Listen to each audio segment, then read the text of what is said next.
BA भाग तृतीय में सामाजिक विचारधारा पुस्तक में हम दुर्खिम द्वारा प्रतिपादित आत्महत्या के प्रकारों का अध्ययन कर रहे थे, जिसमें हमने अहमवादी आत्महत्या तथा परमार्थवादी आत्महत्या का अध्ययन किया।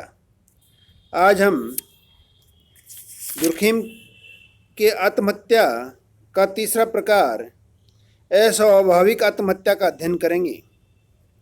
यह अस्वाभाविक आत्महत्या को आदर्शहीन आत्महत्या भी कहा जाता है।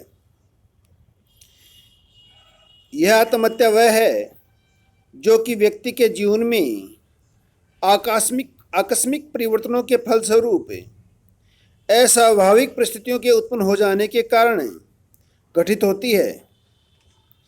और स्पष्ट शब्दों में कहा जा सकता है कि इस प्रकार की आत्महत्या उस समय होती है जबकि व्यक्ति की जीवन परिस्थिति में अस्वाभाविक रूप में कोई परिवर्तन आ जाता है और व्यक्ति को उससे अनुकूलन करना होता है।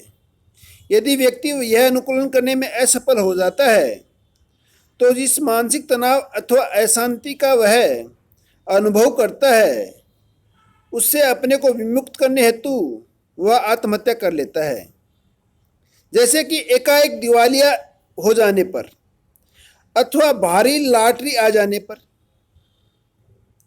अत्यधिक गम में या अत्यधिक खुशी में व्यक्ति द्वारा की जाने वाली आत्महत्याएं अस्वाभाविक आत्महत्या के उदाहरण हैं। अतः हम कह सकते हैं कि अस्वाभाविक आत्महत्या न तो अहमवादी परिस्थितियों के कारण ही घटित होती हैं और न ही इसकी प्रकृति परमार्थवादी आत्महत्या की भांति होती है। इस प्रकार की आत्महत्या तो तब घटित होती है जब व्यक्ति के सामाजिक या सामूहिक जीवन में होने वाले आकस्मिक व अस्वाभाविक परिवर्तन उसके कष्टों में वृद्धि करते हैं, जिन्हें कि वह सह नहीं पाता और उनसे छुटकारा प्राप्त करने के लिए आत्महत्या की ओर प्रवृत्त होता है। इस प्रकार की उत्पत्ति के कारण दुर्खिम ने इसे अस्वाभाविक आत्महत्या कहा। अतः हम कह सकते हैं कि समाज में अस्वाभाविकता की स्थिति में आत्महत्या की घटना के लिए काफी सीमा तक उत्तरदायी है और इस प्रकार की आत्महत्याओं को ही दुर्खिम ने अस्वाभाविक आत्महत्या की संज्ञा दी है। दुर्खिम के विचार के संदर्भ में तीन प्रकार की अस्वाभाविकताएं, आर्थिक अस्वाभाविकता, पारिवारिक अस्वाभाविकता तथा यौन अस्वाभाविकता का वर्णन किया। दुर्खिम ने अस्वाभाविक आत्महत्या की व्याख्या के दौरान यह स्पष्ट करने का प्रयास किया कि आर्थिक असहभागिता की परिस्थिति भी आत्महत्या की दर को बढ़ाने में सहायक सिद्ध होती है। आपने अनेक आंकड़ों के माध्यम से समझाने का प्रयास किया कि आर्थिक असहभागिता एवं अधिक आत्महत्याओं का परस्पर संबंध पाया जाता है। दुर्खिम का कहना है कि सामान्यतः लोग ये मानते हैं कि केवल दुर्भाग्यपूर्ण आर्थिक संकट ही, जिनमें की निर्धनता प्रमुख है, आत्महत्या की घटनाओं को बढ़ाते हैं, परंतु वास्तविकता इसके विपरीत है। अनेक प्रमाणों के आधार पर यह सिद्ध किया गया है कि निर्धनता की स्थिति आत्महत्या को रोकने में सहायक होती है। कुछ भी हो, दुर्खिम का यह स्पष्ट रूप से कहना है कि आर्थिक संकट या अस्वाभाविकता, जिसमें कि सौभाग्यपूर्ण व दुर्भाग्यपूर्ण दोनों ही प्रकार के संकट सम्मिलित हैं, आत्महत्या की दर को बढ़ाते हैं।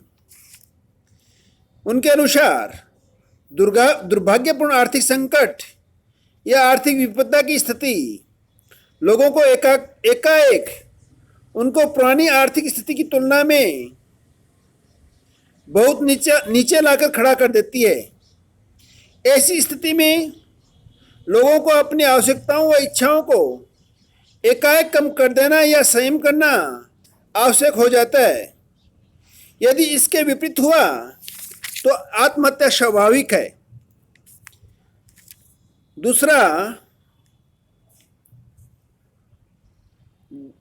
जिस प्रकार आर्थिक जीवन में अस्वाभाविकता की स्थिति आत्महत्या की घटनाओं में वृद्धि करती है, उसी प्रकार पारिवारिक जीवन में अस्वाभाविकता या पारिवारिक अस्वाभाविकता पति या पत्नी की मृत्यु के फलस्वरूप अथवा विवाह विच्छेद के कारण उत्पन्न हो सकती है। परिवार में पति या पत्नी की मृत्यु के फलस्वरूप एक ऐसा संकट उत्पन्न हो जाता है जिसकी कल्पना जीवित रहने वाला पक्ष पहले से नहीं करता। इस संकट में उसके सामने अनेक नवीन परिस्थितियां उत्पन्न हो जाती हैं जिनसे उसको अनुकूलन करना पड़ता है, परंतु अनेक लोग यह अनुकूलन करने में असफल होते हैं, इसलिए वे आत्महत्या करते हैं। अंत में दुर्खिम आर्थिक और पारिवारिक अस्वाभाविकता के साथ साथ यौन अस्वाभाविकता की भी आत्महत्या की घटनाओं में वृद्धि करने का कारण मानते हैं।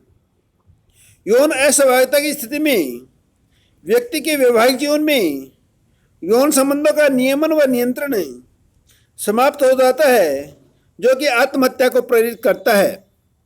धन्यवाद।